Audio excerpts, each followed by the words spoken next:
Parte de um grupo chamado Amigos de Sião, que é um dos braços da Associação Internacional de Missões aos Israelitas, que é um ministério de testemunho ao povo judeu há mais de 40 anos no Brasil. Foi fundado por um judeu, aí sim, um judeu de origem ortodoxa, que creu em Jesus como Machia e que fundou essa missão nos Estados Unidos e tem missionários em várias partes do mundo, inclusive Israel, no Brasil, Argentina e tantos outros lugares espalhados pela face da terra. E nós, então, fazemos parte desse ministério já há 20 anos. Temos tido a oportunidade de testemunhar do Senhor Jesus como Messias a muitos judeus, dos quais alguns creram, outros ainda não, mas temos sempre tentado manter uma porta aberta. Por isso que o nosso ministério chama-se Amigos de Sião.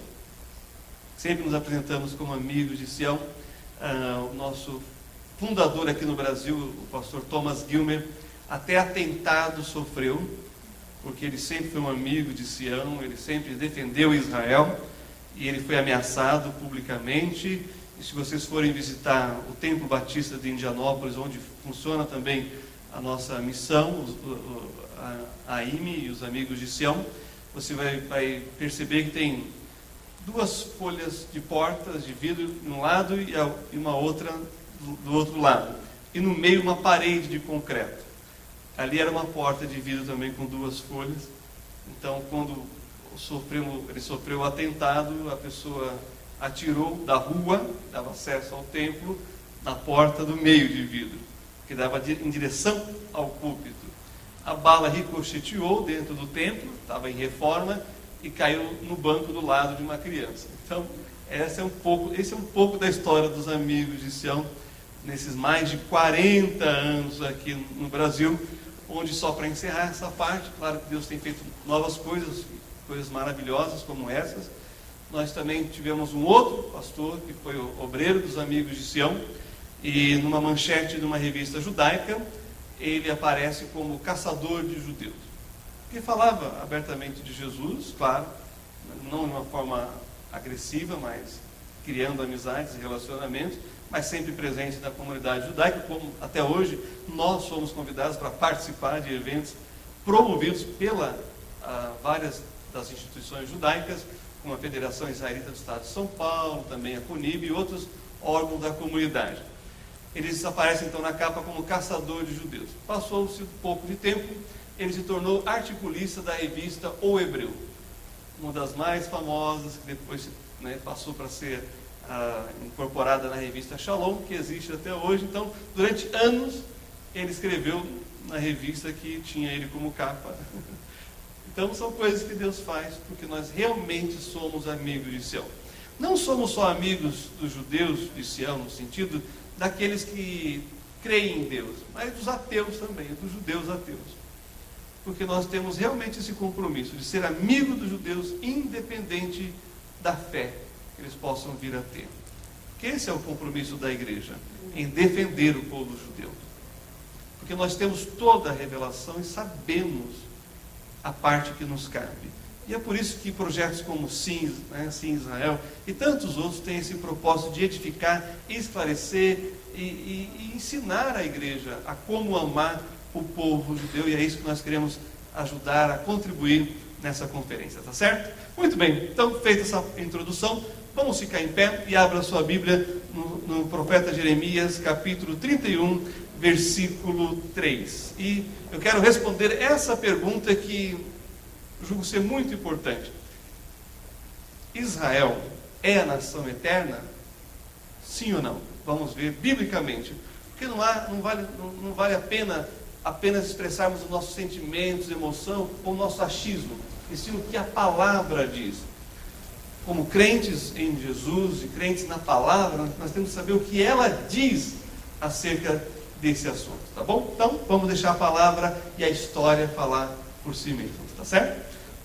Profeta Jeremias, capítulo 31, versículo 3. Depois, no final, nós vamos retornar a esse capítulo e vamos ver qual é a única condição que faz com que Israel perca esse posto. Mas isso no final. Vamos lá? O profeta Jeremias 31:3 diz: há muito que o Senhor me apareceu dizendo: porquanto com amor eterno te amei, por isso com benignidade te atraí. Poder assentar, essa é a primeira parte que já fala aí do amor eterno de Deus a Israel. E o amor eterno de Deus a Israel dura até segunda-feira? Não, é um amor eterno, para sempre. Muito bem, avançando, nós temos aqui também que pensar em responder essa questão: que povo é esse? E se você olhar bem para essa foto, você vai ver judeus de todas as cores e de todos os tipos. Parece com a gente, os brasileiros, não é? Uma mistura de povos você tem em Israel, como nós encontramos aqui no Brasil. Então, afinal de contas, quem é esse povo? Que povo é esse? Esse é o povo da aliança abrâmica. Convido você então a abrir a sua Bíblia lá no início, em Gênesis capítulo 12, e nós vamos ler os versos de 1 a 3, e aqui nós temos as bênçãos de relação de Deus com Abraão, seus descendentes, e que está ligado com todas as nações, inclusive nos dias de hoje. Eu não sei se vocês se lembram, mas o presidente da ONU, o secretário, melhor dizendo, que presidiu quando foi feita a partilha da terra, era um brasileiro.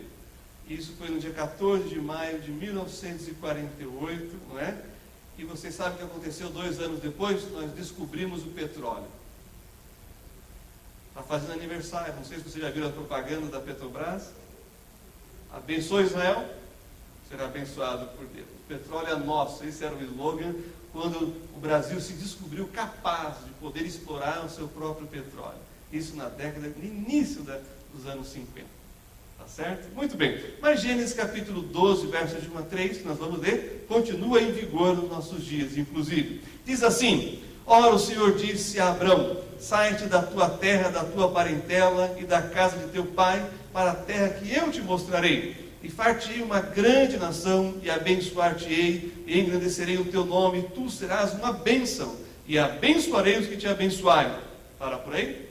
Não, continua. E amaldiçoarei os que te amaldiçoarem, e em ti serão benditas todas as famílias da terra. Antes de entrarmos nas promessas, deixa eu só explicar algo assim que é bem interessante na parte da geografia. Vocês estão vendo aí o mapa, né, do globo, e aqui você tem a Canaã, a terra prometida, e aqui você tem aquilo que seria Ur dos Caldeus, né? Quando a gente fala sobre geografia bíblica, nós temos bons alunos, são as crianças. Você fala, deu essa volta toda aqui, por que não foi direto, né? Porque é deserto. Não dá para ir direto. Eles foram margeando os rios, margeando a água. Qual é a coisa mais importante em Israel? Água. Tá certo? Não é por isso que você tem essa seta aí desse jeito, tá bom? Bom, também tem uma outra coisa muito importante que eu preciso destacar logo de início.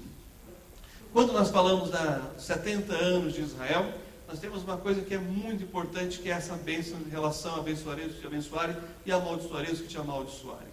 Os britânicos se abstiveram de votar. E os britânicos causaram muito mal para Israel. Eles só venceram a guerra, a Primeira Guerra Mundial, junto com os franceses, por causa de um judeu químico britânico chamado Chaim Weizmann, que inventou a pólvora sintética. E eles prometeram, o governo da Vossa Majestade, que dariam a terra para Israel, quando eles venceram os turcos otomanos e os alemães. Só que os britânicos não cumpriram com a sua palavra, proibiram os judeus de entrarem na terra, mesmo na Segunda Guerra Mundial. E quando termina a Segunda Guerra Mundial, a Grã-Bretanha deixa de ser a potência mundial e nunca mais se reergue como potência e ascende a esse posto uma outra nação. Qual é? Estados Unidos. Por quê? Porque foram aliados de Israel. Para vocês terem uma ideia, a Grã-Bretanha nem bomba atômica conseguiu fazer. Tentaram, mas não conseguiram. Por quê? Porque eles não cumpriram a promessa para Israel. Até hoje, os britânicos têm uma dívida com o povo judeu. E só para finalizar essa parte, hoje o maior aliado de Israel na Europa